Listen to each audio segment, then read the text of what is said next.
Hi Terry, this is Tim from CADWorks. I just saw this question that you had on the CADWorks forums, and you added a part file in, so I hope it's okay that I make a video for you.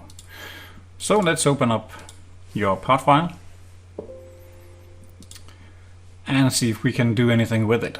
So the question is, how can we pre-drill these holes, because we cannot really get our end mill into these corners. And luckily that is quite easy.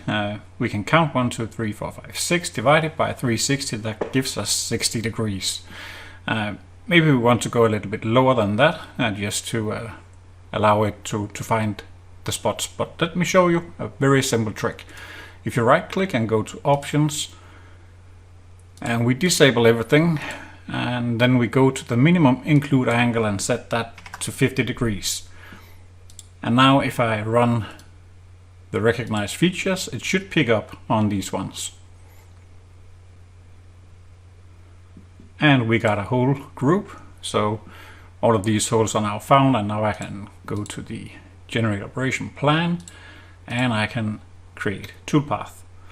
So that is one very easy way of doing it. Another way you could do it is by manually creating the feature. So 2.5 axis feature, select the hole and then pick one edge. You can pick all the edges, so let me actually do that for this first one and then do the other one in a different way.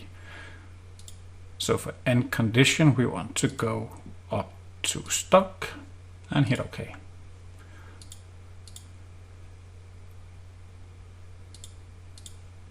And now we got these drilled one more time. Let me do another way on these ones. So create 2.5 axis feature and a hole and just pick one edge. End condition, up to stock.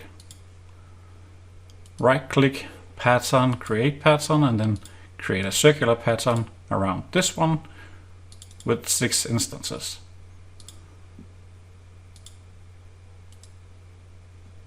Generate the operation plan and drill them out. There are a number of other ways you can do this, obviously, but I think these ones will get you quite far. Thank you for watching.